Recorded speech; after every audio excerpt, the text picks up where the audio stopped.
Hi friends, and welcome back. If you don't know me, my name is Mo and I do videos about productivity, lifelong learning, finance, and how to create a life that you don't need a vacation from. Before we dive in, subscribe to the channel and give this video a like and comment below what's the most valuable thing you've created so far. Because today we're talking about a topic that's most important.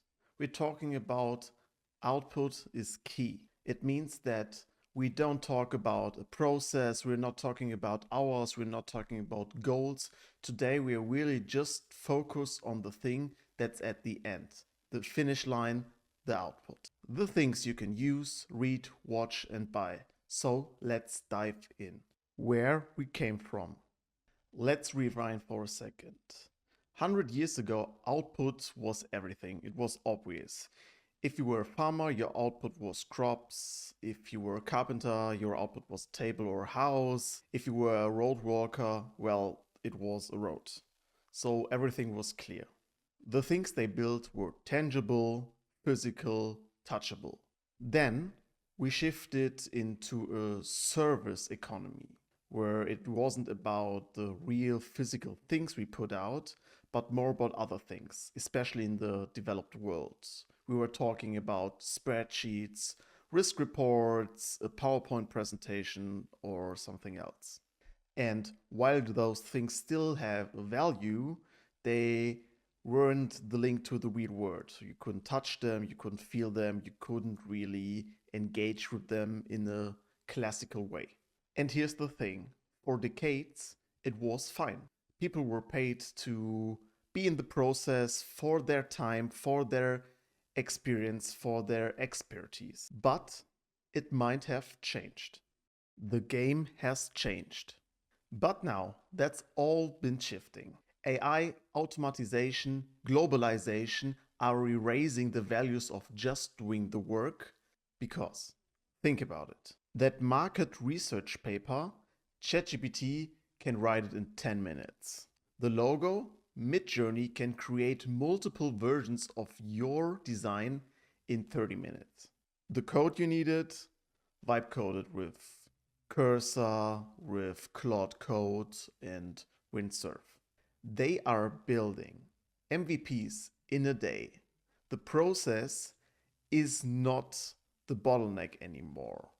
The skills aren't the things they struggle with. The bottleneck has even shifted further to the people who create and put it out. So it's actually about shipping something that really matters. Why output is the new currency. This is why output is key isn't just a motivational phrase. It's a business model. When you create something, a book, an app, a YouTube video, a real estate portfolio, a physical product, you're making something that is really touchable, that lives beyond you, and something that might be scalable. In a world where the 80% of the work can be handled by AI and technology, the things that you are doing, people really can focus on the 20%, on the idea and to actually ship the things.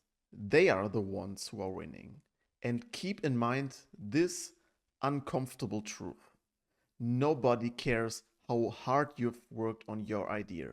They just care about the hands-on experience, how you solve their problem. And AI has just made the middle part, the part where you're grinding, basically irrelevant. The handcraft versus digital shift. It's ironic. It started with a world out of pure physical outputs, moved on to a world of abstract work, and now it's swinging back to products and results that are actually visible. Even digital products today have to behave like real products. They have to be like physical ones in the case that they are working, they are delivering, and they're solving the problems you have. They actually have to make a difference. You can't hide anymore behind "we are working on something" for 2 years. They want output. They expect you to ship constantly. How to play the output game. So, how do you win in this era? 3 things. First, leverage AI for speed. Don't fight AI. Use it. Let it handle 80, 90% of your work, your process, so you can focus on the real output. Try to be creative, try to be strategical, and let AI do the rest. Use ChatGPT for drafts, vibe code for your first MVP, and use Midjourney for your visuals. Number 2, set short output cycles. Stop thinking in terms of some days.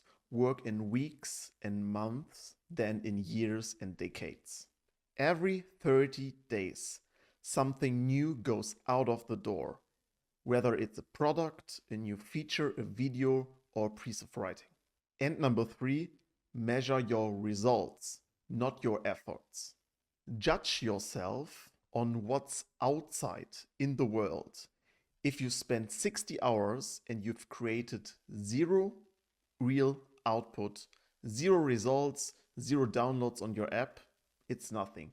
But when you work 6 hours on something that gets 1 million views, 1,000 likes, or just 2 downloads, it's the best.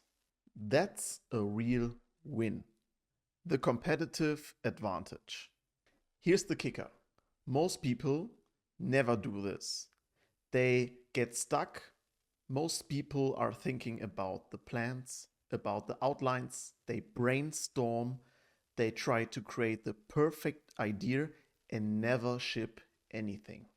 If you can just be the person that ships, then you're already in the top 5% of the field. That's it. For example, someone who does 100 podcasts every week, he's already in the top 10% of podcasts out there because he continues and doesn't stop. Most podcasts stop after 3 episodes. So be the person that's consistent and focus on the output. Bringing it back. The tools are here. The speed is here. The question is, will you be the one who produces? Or will you watch someone else use the same tools and make it on the market you couldn't own? So, if you take nothing else from this video, then this. Output is key. Focus on the end product. Use the tools, use AI to speed up the middle. Ship relentlessly, and if you resonate, you should subscribe to the channel and give this video a like and write into the comments what you will ship next month. Because the future belongs to the people who produce. So keep that in mind. Thank you for watching and see you in the next one.